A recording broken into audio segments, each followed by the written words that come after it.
புதுவரவு பார்வையாளர்களுக்கு வணக்கம். இது செய்தி அலசல். நான் உங்கள் ரமேஷ் பாபு.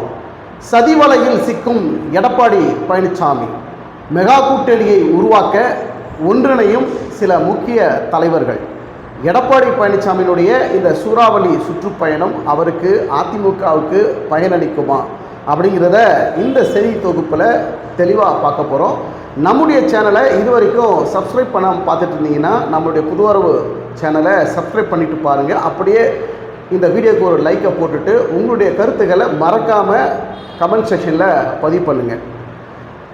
விரைவில் நடக்க இருக்கக்கூடிய சட்டமன்ற தேர்தல் 2026 பரபரப்பு நிறைந்த இந்த சூழலில் தினம் தினம் ஒரு பரபரப்புக்கு பஞ்சமில்லாமல் விறுவிறுப்பாக போய்கிட்டு இருக்கு. அரசியலில் என்ன நடக்கும், யார் ஆட்சி அமைக்க போகிறாங்க, 2026 அடுத்த முதல்வர் யார் அப்படிங்கிற ஒரு எதிர்பார்ப்பு மக்கள் மத்தியில் அதிக அளவில் இருக்குது.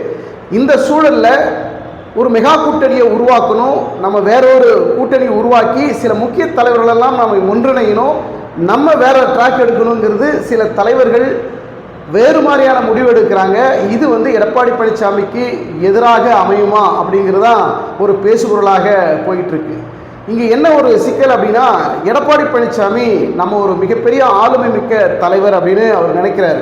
அது அவர் நினைக்கிறதுல தவறு கிடையாது. ஆனால் மக்கள் அதை ஏற்றுக்கொள்ளணுங்கிறது ஒரு யதார்த்தமான உண்மையாக இருக்கிறது. அதிமுக அப்படின்னா எம்ஜிஆர் அவர்கள், ஜெயலலிதா அவர்கள் இருந்த காலகட்டத்தில் எம்ஜிஆர்னா அதிமுக, ஜெயலலிதானா அதிமுக, இப்போ எடப்பாடினா அதிமுக அப்படி வரணும் அப்படின்னு எடப்பாடி பழனிசாமியுடைய அரசியல் வியூகங்கள் அடுத்தடுத்து நகர்ந்துக்கிட்டே இருக்குது. எடப்பாடி பழனிசாமி தன்னை ஆளுமை மிக்க தலைவர்னு நினைக்கிறாங்க. ஆனால் அது மக்கள் மத்தியில், அதிமுக தொண்டர்கள் மத்தியில், பொதுவான மக்கள் மத்தியில் அது எடுபடுதா அப்படின்னா அது ஒரு மிகப்பெரிய ஒரு கேள்விக்குறியாக இருக்கிறது. நீங்கள் எப்படி நினைச்சாலும் எனக்கு ஒன்றும் கவலை கிடையாதுங்க. அதிமுகங்கிறது என் செயல்பாட்டில் இருக்குது, நான் தான் தலைமை. அதிமுக அப்படின்னா எடப்பாடி பழனிசாமி ஆகிய நான் தான் அப்படின்னு எடப்பாடி பழனிசாமி அவர் ஒரு தனி ட்ராக்ல போகிறாரு. இது அதிமுகவுக்கு வலு சேர்க்குமா அப்படிங்கிறது தான் மிகப்பெரிய சிக்கலாக இருக்குது. எதிர்வரக்கூடிய 2026 சட்டமன்ற தேர்தலில் ஒரு மெகா கூட்டணி அமைக்கணும்னு விஜய் தலைமையில் வேறொரு ட்ராக்லையும் போகிறாங்க. இந்த அடிப்படையில் பாஜக ஒரு பக்கம் எடப்பாடி பழனிசாமிக்கு ஒரு அழுத்தம் கொடுக்குறாங்க. அதிமுகனுடைய ஆளுமை, அதிமுகவில் ஒரு சிறந்த ஆளுமை கட்சியில் இல்லைங்கிறத தெளிவாக புரிந்து கொண்டு பாஜக ஒரு பக்கம் எடப்பாடி வச்சு பந்தாடுறாங்க. இன்னொரு பக்கம் திமுகனுடைய மக்கள் மத்தியில் எதிர்ப்பு ஒரு மனநிலை இருக்கக்கூடிய அந்த சூழலில் எப்படியாவது நம்ம ஆட்சிக்கு வரணும்னு எடப்பாடி பழனிசாமி திட்டம் போடுறாரு. ஆனால் இன்னொரு பக்கம் பந்தாடுறது யாருன்னா திமுக அதிமுக எடப்பாடி பழனிசாமி பந்தாடிக்கிட்டு இருக்கிறாங்க, கலைச்சி ஆடுறாங்க. அதாவது ஒரு விளையாட்டை விளையாடிக்கிட்டே இருப்பாங்க, ஜெயிக்கிற நேரத்தில் இல்லைல்லப்பா இது எனக்கு பிடிக்கலப்பா, நீங்கள் தப்பாக ஆடுறீங்கப்பா, இது ஃபர்ஸ்ட்ல இருந்தாலாம்ப்பா அப்படின்னு சொல்லுவாங்க பார்த்தீங்களா சின்ன பசங்க. அதுபோல் கலைத்து ஆடிக்கொண்டிருக்கக்கூடிய ஆட்டமாகத்தான் அதிமுகவில் நடந்துக்கிட்டு இருக்கு.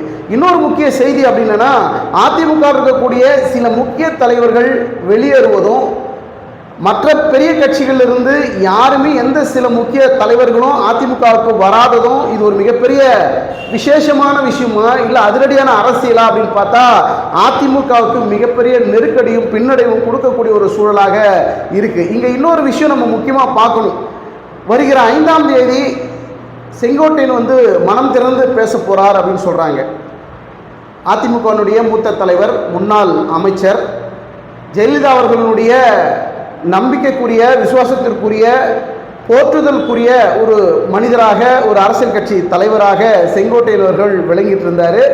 கடந்த சில 6 மாதங்கள், 1 வருடங்களாக கூட வச்சுக்கலாம், எடப்பாடி மீதும் அதிமுகவில் இருக்கக்கூடிய சில சீனியர்கள் மீதும் செங்கோட்டையன் ஒரு அதிருப்தியில் இருக்கிறார். குறிப்பாக எடப்பாடி பழனிசாமி எடுக்கக்கூடிய ஒவ்வொரு முடிவுகளும் அது அதிமுகவுக்கு பின்னடைவு இருக்கு, இது ஒரு மிகப்பெரிய சங்கடத்தை ஏற்படுத்துது அப்படின்னு செங்கோட்டையன் மனதில் ஆழமாக பதிந்த ஒரு விஷயமாக இருக்கு. அதனால தான் செங்கோட்டையன் எடப்பாடி பழனிசாமி சில நிகழ்வுகள் போடுவார். அந்த நிகழ்வுகளுக்கு செங்கோட்டையன் பல நிகழ்ச்சிகளை தவிர்த்துக்கிட்டே இருந்தார்.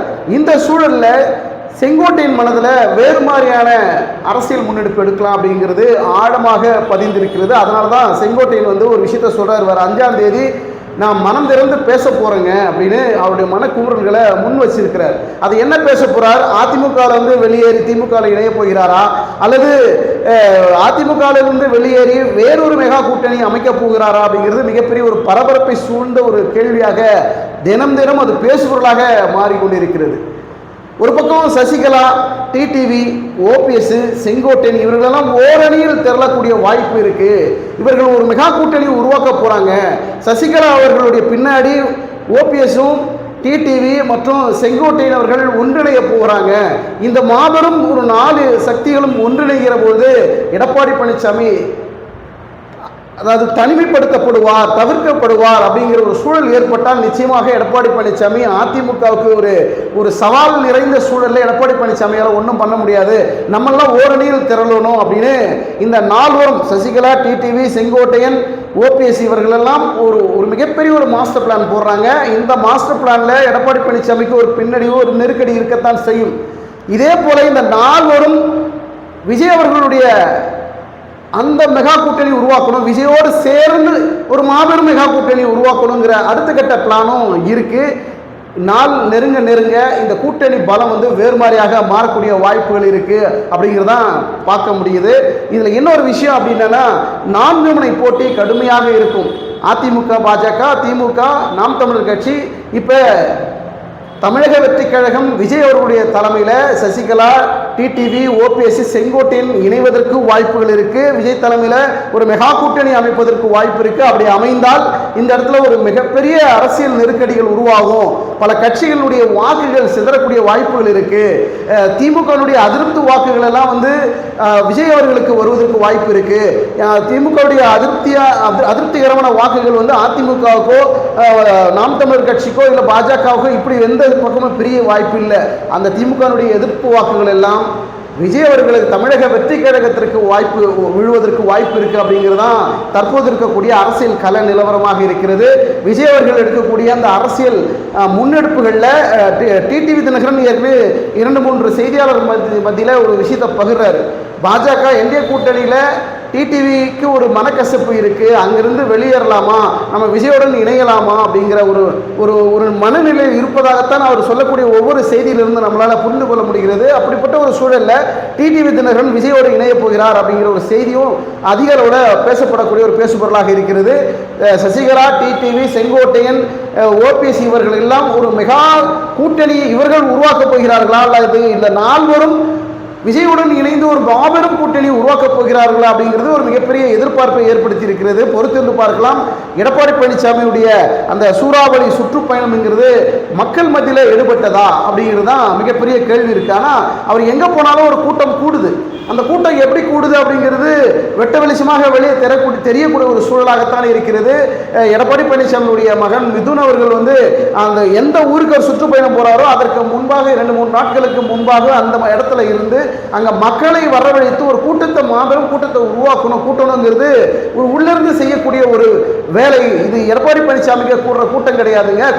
கூட்டப்பட்ட கூட்டம் இது, காசு கொடுத்து கூட்டுற கூட்டம் இது அப்படிங்கிறது மக்கள் மத்தியில் பெரிய அளவில் பேசப்படக்கூடிய ஒரு பேசுபொருளாக இருக்குது. கட்சினா அப்படிதாங்க, கூட்டம் கூடாது, நாங்கள் தான் காசு கொடுத்து கூட்டு வருவோம். இது இன்னைக்கு இருக்கக்கூடிய அரசியல் கள நிறுவனம் பல ஆண்டுகளாக தொடர்ந்து கொண்டுதான் இருக்கிறது. ஆனால் எடப்பாடி பழனிசாமியை பொறுத்த வரைக்கும் அதிமுகவில் நம்ம தான் அதிமுக, நம்ம தான் மிகப்பெரிய ஆளுமை, நம்மளை மீறி யாருமே அதிமுகவில் கிடையாதுங்க, நான் மட்டும் இருந்தால் போதுங்கிற அளவில் எடப்பாடி பழனிசாமி செயல்படுறதுனால அதிமுகவுக்கு மிகப்பெரிய பின்னடைவை சந்திக்கக்கூடிய ஒரு சூழல் உருவாகி கொண்டே இருக்கிறது.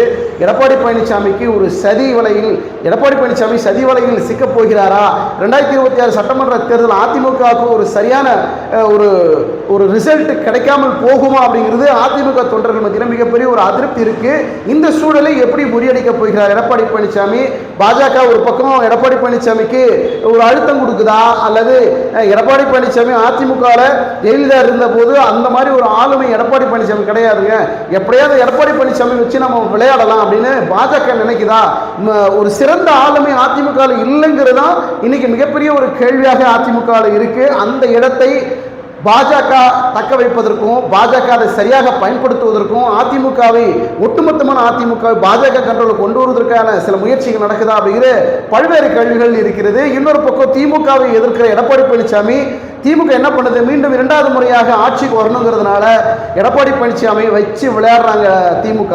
அங்கிருந்து சில முக்கிய தலைவர்களை திமுக பக்கம் கொண்டு வர்றதும், சில பேர் இங்கிருந்து வாலண்டரியா வெளியே போய் திமுகவில் இணைகிறதுன்றது பல்வேறு இழப்புகள், பின்னடைவுகள் அதிமுக தொடர்ந்து கொண்டு இருக்கிறது. பரபரப்பான இன்னொரு செய்தி அப்படின்னா, வரும் 5ஆம் தேதி செங்கோட்டையன் அவர்கள் மனம் திறந்து பேச போறாரு சொல்றாரு பார்த்தீங்களா, அந்த மனம் திறந்து பேசுறது அதிமுகவிலிருந்து வெளியேறி திமுக போய் செங்கோட்டையன் இணைய போகிறாரா அப்படிங்கிற ஒரு கேள்வி கூட பெரிய அளவில் பேசு பொருளாக இருக்கு. பொறுத்திருந்து பார்க்கலாம். டிடிவி தினகரன் என்டிஏல பாஜகவில் ஒரு சின்ன அதிருப்தியில் இருக்கிற ஒரு சூழல் இருக்கு. செங்கோட்டையன் எடப்பாடி பழனிசாமி மீது கடந்த 6 மாதங்களுக்கு மேலாக கடுமையான அதிருப்தியில் இருக்கிறாரு. செங்கோட்டையன் அதிமுகவிலிருந்து வெளியேறி டிடிவியோட இணைந்து, சசிகலாவோட இணைந்து, ஓபிஎஸோடு இணைந்து இவங்க 4 பேரும் ஒரு மெகா கூட்டணி உருவாக்க திட்டமா, அல்லது தனித்தனியாக முக்கிய கட்சிகளில் இணையக்கூடிய வாய்ப்புகள் இருக்கா, இல்லை இந்த 4 பேரும் தமிழக வெற்றி கழகம் விஜய் கூட்டணியில் இணைந்து ஒரு மாபெரும் கூட்டணி உருவாக்கி 2026 சட்டமன்ற தேர்தலை சந்திக்க போகிறார்களா அப்படிங்கிறது மிகப்பெரிய கேள்வி எழுப்பியிருக்கு. பொறுத்திருந்து பார்க்கலாம். உங்களுடைய கருத்துக்களை கமெண்ட் செக்ஷனில் பதிவு பண்ணுங்க. செங்கோட்டையன் எடுக்கக்கூடிய அந்த முடிவு, எடப்பாடி பழனிசாமி மீது இருக்கக்கூடிய செங்கோட்டையனுக்கு இருக்கக்கூடிய அந்த அதிருப்தி சரிதானா? எடப்பாடி பழனிசாமி செங்கோட்டையன் ஒரு மூத்த தலைவர், அவரை மதிக்கவில்லையா? அவருக்கான இடத்தை எடப்பாடி பழனிசாமி கொடுக்காததுனால தான் செங்கோட்டையன் இப்படிப்பட்ட ஒரு அதிருப்தியில் இருக்கிறாரா அப்படிங்கிறது உங்களுடைய கருத்துக்களை கமெண்ட் செக்ஷனில் பதிவு பண்ணுங்க. அதே போல டிடிவி பாஜகவில் ஒரு சின்ன அதிருப்தி இருக்கக்கூடிய ஒரு சூழல் இருக்கு. அவருமே இப்போ என்டிஏலேருந்து வெளியேறக்கூடிய வாய்ப்புகள் இருக்கா? ஒருவேளை சசிகலா, டிடிவி, செங்கோட்டையன், ஓபிசி இவர்கள் எல்லாம் ஒன்றிணைந்து அந்த 4 பேரும் ஒன்றிணைந்து ஒரு மெகா கூட்டணி அமைக்கின்ற போது 2026 ஒரு அதிர்வலையை ஏற்படுத்துவார்களா? அப்படி ஒரு மெகா கூட்டணி உருவாகுமா அப்படிங்கிறத உங்களுடைய கருத்துக்களை கமெண்ட் செக்ஷனில் பதிவு பண்ணுங்க. இந்த 4 பேரும் விஜய் கூட்டணியில் இணைவதற்கும் வாய்ப்புகள் இருக்கா? மறக்காமல் இதை பற்றி உங்களுடைய கருத்துக்களை கமெண்ட் செக்ஷனில் பதிவு பண்ணுங்க. மீண்டும் அடுத்த ஒரு வீடியோவில் சந்திப்போம். நன்றி, வணக்கம்.